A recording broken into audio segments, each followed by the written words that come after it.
বিপুল সমাবেশ আমরা সবাই এই দাবির সাথে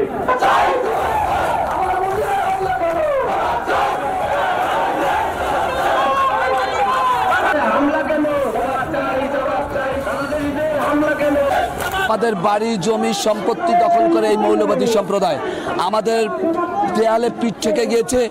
আমরা আর এই নির্যাতন ধর্ষণ আমাদের উপর যে জুলুম হয় এটা আর আমরা মেনে নেব না। এটা আমার জন্মভূমি, এই মাটি স্বর্গের থেকে পবিত্র ভূমি মনে করি আমি। এই মাটি আমার, এই জন্মভূমি আমার।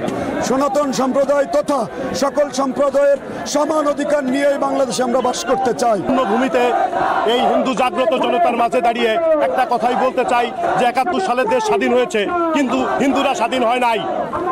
আমরা নেমেছি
সুরক্ষা নেই, আমাদের মা বোনের ইজ্জতের কোনো নিরাপত্তা নেই। আমাদের বাপ মা এ দেশে বসেই আমাদের জন্ম দিয়েছেন, তারাও এ দেশের সন্তান।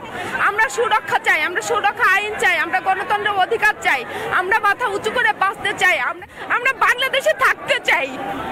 আমাদের বাংলাদেশের মা বোনের ইজ্জত যেন না নেওয়া হয়, সে যে ধর্মেরই হোক। আমাদের বাংলাদেশে যখনই কোনো অরাজকতা শুরু হয় তখনই কিছু দুষ্কৃতকারী, কিছু স্বৈরাচার, এরা কোনো দলের না, এরা কোনো জাতির না, এরাই এই সুযোগটা নিয়ে এই স্বৈরাচার, এই অত্যাচারী, এই সন্ত্রাসীরা এরা ধেপে আমাদের হিন্দুদের উপরই অত্যাচার চালায়, হিন্দুদের মন্দির পুড়ায় দেয়, হিন্দুদের ঘর বাড়ি আগুন চালায় দেয়, ভাঙচুর করা হয়, হিন্দুদের হত্যা করা হয়, হিন্দুদের দেশান্তরিত করা হয়। যখনই যে দল যারাই থাকুক না কেন তখনই আমাদের প্রশাসনের কোনো ব্যবস্থা নেই, আমাদের সুরক্ষা নেই, আমাদের মা বোনের ইজ্জতের কোনো নিরাপত্তা নেই।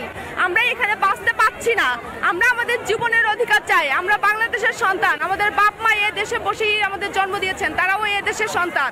আমরা সুরক্ষা চাই, আমরা সুরক্ষা আইন চাই, আমরা গণতন্ত্রের অধিকার চাই, আমরা মাথা উঁচু করে বাঁচতে চাই। আমরা কেন আজকে দেশান্তরিত হব?